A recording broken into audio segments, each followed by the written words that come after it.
Os santos são sinais da presença do ressuscitado na história. Hoje, dia 25 de dezembro, com imensa alegria, nós celebramos o Natal de nosso Senhor Jesus Cristo.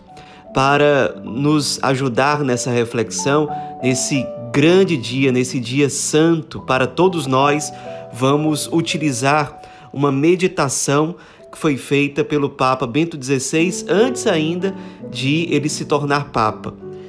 O nome da meditação é Luz nas Trevas. Na noite em que Jesus nasceu, segundo o relato do evangelista São Lucas, ressoou sobre os campos de Belém o canto de louvor dos anjos. Glória a Deus nas alturas e paz na terra aos homens por ele amados. Nesse relato, São Lucas parece colocar-se muito deliberadamente contra a filosofia política do Império Romano, manifestada pelo lema Paz na Terra, sob o qual o imperador Augusto pôs o seu domínio, fazendo-se glorificar por Virgílio como Filho de Deus e autor do tempo áureo final. O evangelista quer dizer que a salvação do mundo, em última análise, não vem do poder das armas romanas, mas do amor do Deus impotente que apareceu no menino de Belém. Hoje, 2000 anos mais tarde, essas duas promessas quase fazem em nós a impressão de uma ironia. De fato, o Império Romano não pôde criar uma paz duradoura, pois conseguiu subsistir apenas à custa de disputas bélicas sempre novas, até sucumbir finalmente sob a pressão de poderes mais fortes. Mas, e isso nos aflige muito mais, também a fé em Jesus Cristo evidentemente não foi capaz de dar a paz ao mundo. Ela mesma se tornou um ensejo sempre novo de lutas e combates sangrentos. O mundo pós-cristão em que vivemos hoje não só está sob o terror de ameaças de destruição que superam em horror tudo que já existiu, mas experimenta constantemente a falta de paz da existência humana como uma maldição inevitável e de formas sempre novas, apesar de todos os esforços pela paz. As promessas luminosas do Natal adquirem assim um som estranhamente melancólico. A salvação do mundo, de que nos falam, parece que não se encontra em parte alguma. Uma parte da humanidade sofre fome e frio, gemendo sob as diferenças sociais e a falta das condições mais elementares para uma existência digna de homens. É uma massa que sempre aumenta, de injustiçados e esquecidos, cujas imagens nos inquietam sem que saibamos como lhes ajudar eficazmente. A outra parte vive na abundância, enquanto a opulência se torna um flagelo para ela, não só porque devemos destruir o que falta aos outros, por causada imposição estranha de leis econômicas que parecem subjugar o homem, tornando-o abúlico. Não, a riqueza mesma tortura o homem, tornando-lhe insuportavelmente vazia a vida que os bens terrenos parecem encher. Tudo já foi, já se gozou de tudo, e não obstante, tudo é sempre de menos para dar paz, para satisfazer. Pelo contrário, deixa o fastio a convicção de que só podemos fracassar. Quem sempre possui tudo o que quer, a seu modo, se sente manipulado, abusado, insultado, justamente como aquele ao qual tudo é negado. Há uma revolução contra a pobreza, mas há, do mesmo modo, uma revolução contra a escravidão da riqueza, do consumo. O supersaciado e o faminto assim se encontram numa comunidade estranha de falta de paz. Nessa situação, só a custo, só com hesitação, a mensagem do Natal sai dos lábios do cristão. Não parecerá ela aos pobres, aos famintos, cujo destino não é mudado por ela, uma zombaria dos abastados, para os quais é fácil falar? Não é ela realmente uma consolação vazia, uma evasiva atrás da qual se oculta a má consciência que se quer tranquilizar desse modo? E entre os ricos, não é ela um sentimentalismo vazio com o qual refinadamente querem fazer aparecer, como por magia, um pouco de brilho sacral na sua vida profana, apesar de que o sagrado faz muito tempo perdeu toda a realidade para eles, Não deveremos, por isso, deixar as palavras piedosas voltando-nos simplesmente para a ação transformadora do mundo?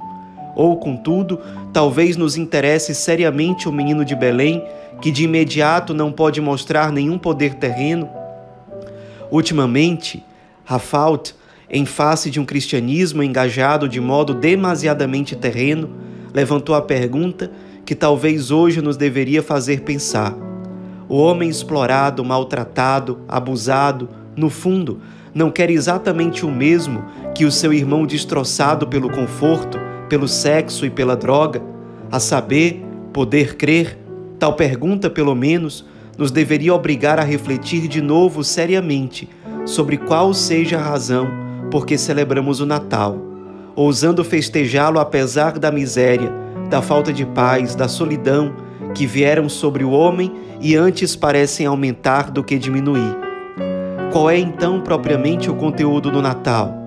Poderíamos começar a resposta primeiro muito humanamente, ainda muito fora, ainda no vestíbulo da fé, dizendo: é o dia do nascimento de um homem, Jesus de Nazaré, que viveu puramente o ser humano, como ser para os outros e que selou a pureza da sua existência, da sua palavra, com a morte pelos outros. Se dizemos isso, surge uma pergunta: tal homem não deverá ser, em todas as trevas do ser humano, como uma luz clara que dá esperança? Esperança de que, contudo, a situação do homem não pode ser inteiramente sem perspectivas. Esperança de que forças de pureza e integridade podem agir nele. Tal esperança se torna animação para ousarmos confiar na palavra e no caminho desse homem, para erguermos como ele os sinais da esperança no caminho da história, já que não podemos transformar as trevas em luz.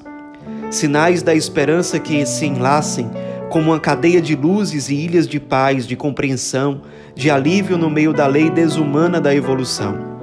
E não é consolador ver como, apesar de todos os mal-entendidos, a sua mensagem foi ouvida, que ela não só foi ensejo de lutas, mas também, e até mais, causou o milagre da compreensão, de modo que há homens que se encontram unidos nesse nome acima dos tempos e culturas e até acima dos limites de religiões. A distância desaparece e surge a proximidade, onde se mostra esse nome. Tudo isso não é nada. Havemos de atirar fora a pequena luz, porque só queremos a luz grande. Mas a fé ousa dizer ainda mais e algo mais profundo. Esse homem que está na história como uma luz tranquila da paz e da reconciliação, que brilha por sobre os milênios e até nos cárceres e favelas, esse homem é ao mesmo tempo a vinda de Deus ao nosso mundo. Ele é a luz da luz, Filho de Deus e Deus mesmo. Deus é assim como Jesus é. Deus é assim que se pode tornar e se tornou uma criança. É assim que pôde sofrer e amar como homem e entre homens. Já que com os nossos pobres olhos simplesmente não podíamos ver a sua luz assim como ela é, ele nola mostrou na luz de um homem que contudo é verdadeiramente a sua luz como luz para nós. Tudo o que acabamos de dizer, do ponto de vista puramente humano, deste modo permanece verdadeiro, mas no contexto da fé, adquire uma profundidade nova e verdadeiramente salvadora, pois o Natal agora significa, no meio de todas as nossas dúvidas e perplexidades, que Deus existe. Não como algum poder infinitamente distante que no máximo nos pode assustar, não como o fundamento profundo do ser que não sabe de si mesmo. Ele é assim que pode ser solícito por nós, ficando tudo o que somos e fazemos sob as suas vistas, sob vistas que são vistas de amor. Quem aceita isso com fé e o sabe na fé, para este não há mais solidão última. Ele está presente. A luz que se tornou um homem na história e para a história não é um acaso impotente, mas luz da luz. A esperança e o encorajamento que partem dessa luz recebem assim uma profundidade completamente diversa, mas precisamente porque é uma esperança inteiramente divina, podemos e devemos recebê-la adiante como uma esperança inteiramente humana. Celebrar o Natal, portanto, significa aceitar uma festa que nós mesmos não fizemos, mas que nos foi obsequiada por Deus. Isso distingue basicamente as festas eclesiásticas de meros dias feriados, de todo passatempo feito por nós mesmos. A realidade de Natal existe também se nós mesmos não a percebemos, também se nós mesmos não a procuramos. Ela nos foi obsequiada uma vez por todas no nascimento da criança, na qual Deus se quis fazer um dos nossos. Anteriormente a todos os presentes que nós mesmos damos no Natal, sempre já de antemão somos os presenteados. Nisso é que em parte se funda o caráter salvador de tal dia, quando o entendemos bem, que nos é dado o que nenhum de nós fez nem ideou para si, que sabemos que já de antemão se pensou em nós, sendo apenas preciso entrarmos na luz aberta de uma festa que nos espera, dando-nos a certeza de que o círculo das nossas ações não é a única realidade que existe. Não tenhamos receio de aceitarmos isso, alegrando-nos com naturalidade e passando assim adiante aquilo que a humanidade precisa em primeiro lugar e mais que tudo, a alegria vinda do interior que liberta e salva, conferindo apenas a todas as outras dádivas o seu sentido, o seu contexto exato. É exatamente por isso que também disse o Papa Francisco numa homilia do Natal de 2013. Em Jesus manifestou-se a graça, a misericórdia, a ternura do Pai. Jesus é o amor feito carne. Não se trata apenas de um mestre de sabedoria, nem de um ideal para o qual tendemos e do qual sabemos estar inexoravelmente distantes, mas é o sentido da vida e da história que pôs a sua tenda no meio de nós. É também por causa de tudo isso, de toda essa esperança que vem junto com a celebração do Natal, que disse, certa vez, o Papa São Leão Magno: o nosso Salvador, amados filhos, nasceu hoje. Alegremo-nos. Não pode haver tristeza quando nasce a vida. Dissipando o temor da morte, encheu-nos de alegria com a promessa da eternidade.